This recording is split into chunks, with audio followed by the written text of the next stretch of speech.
자, 교제했던 이 여성의 집을 찾아가서 가족을 살해한 사건 저희도 조금 전에 전해드렸는데요.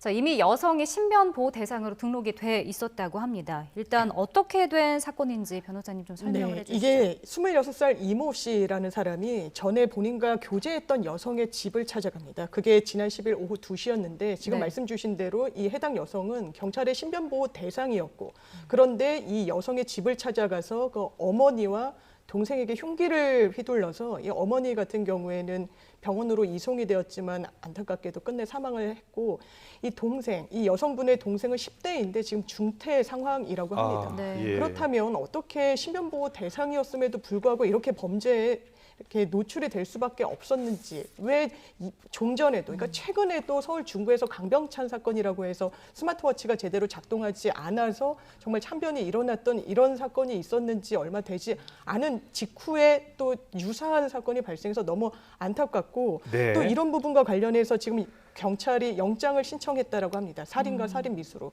영장이 아마 인용될 가능성은 상당히 높고 이 부분은 그냥 살인죄가 아니라 보복 살인으로 충분히 들여다볼 수 있는 여지가 많기 때문에 보복 살인으로 아마 의율해야 될 사건이라고 판단이 됩니다. 네, 여자친구는 상당히 불안했습니다. 이 사건이 10일 날 일어났는데 7일 날 신변보호 요청을 했거든요. 그런데 신변보호 요청을 했는데도 불구하고 왜 이런 사건을 막지 못했을까?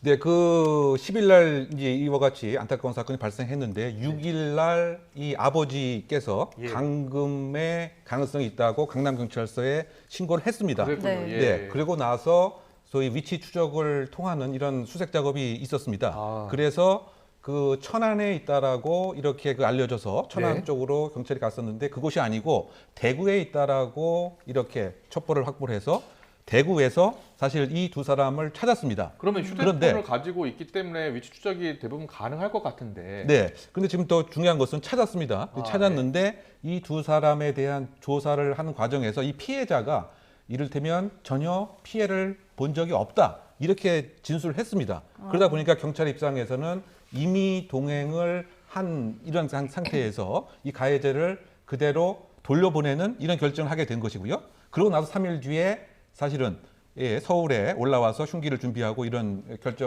공격 행위를 이제 한 것인데, 사건 아닙니까? 그런데 그 시점에서 일단은 분리 조치를 하고 나니까 그제서야 이 피해자는 내가 강금도 당했고 성폭행도 당했다 이렇게 입장을 또 바꾸게 된 것이죠. 그렇다면 남자친구와 같이 있었기 때문에 경찰에게 그런 진술을 했을 가능성도 있겠네요. 그렇죠. 어떻게 본다면 상당한 보이지 않는 무형 유형의 압박 때문에 그렇겠네요. 사실은 진실이 아닌 허위 진술을 일단 경찰에 하고 나중에 그와 같은 얘기를 했다 이렇게 볼 수밖에 없는데요. 어쨌든 지금 질문처럼 초기 판단이 상당히 중요한 것이죠. 더군다나 지금 스토커 관련된 신고는 공식적으로는 없었던 것으로 알려져 있습니다. 그 얘기 뭐냐면 만약에 스토커에 관련된 신고가 사전에 있었다고 한다면 지금 한 달 이후부터 시행됐던 스토커 관련 법에 의해서 예를 들면 법원에 신청을 해서 잠정 조치 4호를 청구할 수가 있죠. 가장 강력한 조치입니다. 즉 1개월 동안 유치 장소 또는 구치소 또는 경찰서 유치장에 강제적으로 분리를 시켜 놓는 이런 것이죠. 그러면 처음에 그런 같은 판단을 만약에 적극적으로 했다라고 한다면 이런 일은 안 생겼을 것인데 그런 판단을 경찰이 좀 해줘야 되는 거 아닙니까? 근데 사실은 이 스토커 범죄의 본질을 현재까지 아주 제대로 파악을 하지 못하는 그런 흠이 있다. 스토커 범죄는 상당히 아와 피아로 분리를 해서 그야말로 아주 복수와 응징을 잔혹하게 하는 그런 범죄이기 때문에 그런 문제 하나 있고요. 또 스토커 관련된 법에도 조금 문제가 있습니다. 왜냐하면 신고가 2회 이상 이루어졌을 때 스토커 범죄에 해당된다고 평가를 하기 때문에 처음 한번 신고를 한 경우는 또 스토커가 아닐 수도 있죠. 이런 문제들이 현재 깔려져 있는 것으로 보입니다.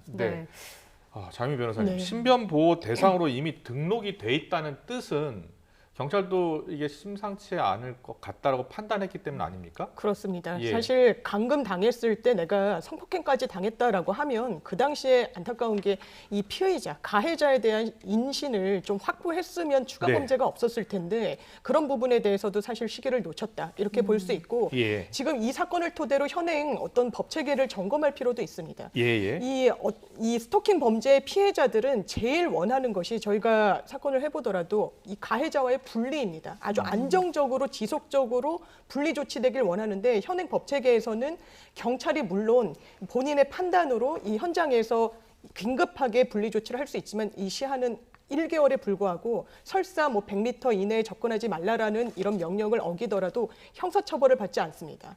물론 그 이후에 법원의 어떤 사후 승인을 받아서 접근금지 처분을 받더라도 이 부분과 관련해서 어기게 되면은 징역 2년 이하의 형사처벌을 받게 되지만 법원의 규정이 있어도 6개월 정도가 최장 기간입니다. 그렇기 때문에 어떤 가해자가 아니라 피해자 중심, 그리고 스토킹 범죄는 모든 개인 정보, 그러니까 본인의 직장, 가족 관계, 그리고 어떤 주거지가 다 상대한테 노출될 가능성이 너무 높아서 이런 식으로 가족까지 강력범죄에 노출되는 경우가 많기 때문에 좀 더 피해자 중심으로 법 체계가 손질될 가능성이 좀 있어야 된다고 생각합니다. 예. 네. 저희 데이트 폭력이나 보복 살인, 스토킹 사례가 잇따라 지금 발생하고 있습니다.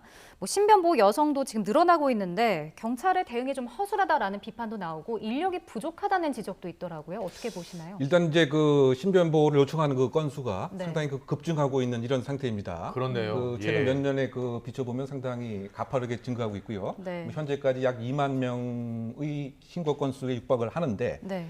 이것을 전국에 있는 250개 정도의 경찰서로 나누어 보면 한 경찰서당 무려 80건 이상이 신변보호를 요청하고 있는 이런 상황인 것이죠. 네. 근데 현실적으로 이와 같은 신변보호를 다 밀착해서 하는 것은 한계가 있을 수밖에 없는 그런 상황입니다. 예. 더군다나 그 용어 자체가 이제 신변보호라고 이렇게 칭하다 보니까 마치 그 개인 그 경호원이 바로 옆에서 이렇게 보호해 주는 것으로 생각하지만 실제로는 또 그것도 아닌 것입니다. 따라서 이 신변보호에 관한 기본 개념을 지금 경찰에서도 이렇게 그 바꾸는 이런 상태가 있는 것인데 가장 핵심적인 것은 피해자에게 어떤 장소를 제공하거나 또 피해자의 접근하는 공격 행위를 막는 이 패러다임보다는 이 가해자의 기본적인 위치 자체를 제한하는 이런 접근이 더 필요한 것이죠. 왜냐하면 마음을 먹고 공격하는 경우에는 이번에 그 서울 저동 명동에서 발생한 사건도 마찬가지였고요. 예. 이번 사건도 이제 마찬가지인 것이죠. 따라서 그 피해자에 대한 적극적인 지원과 인원수를 늘리는 이런 이 경찰 보호에 대한 개선뿐만이 아니고 가해자를 처음부터 빨리 판단해서 그야말로 이격시켜서 아예 접근을 하지 못하는 가해자 격리 중심의 패러다임이 더 효과가 있지 않나 생각해 봅니다. 네, 장 변호사님. 네. 지난달 말에도 서울 중구 오피스텔 30대 여성 머리에 피를 흘린 채 쓰러졌었고 당시에 스마트워치를 차고 있었고 그 스마트워치로 눌렀다고 하거든요. 네. 그런데 실제로 경찰이 도착한 시간이 너무 늦어서 맞습니다. 안타깝게 이분도 이송 중 사망했다는 소식이거든요. 그러니까 스마트워치를 보급한다고 해도 이것을 빠르게 누르면 신속한 이 대처가 이루어져야 되지 않겠습니까? 그렇습니다. 저희가 예. 피해자를 조력하는 경우에 스마트워치는 대단히 좀 많이 보급이 되긴 합니다. 이렇게 예, 지원을 예. 해주긴 하는데 실제로 많이 오류가 나고 작동을 안 하는 경우가 많아서 뭐 교체하기도 하는 게 좀 비일비재하기도 하고요.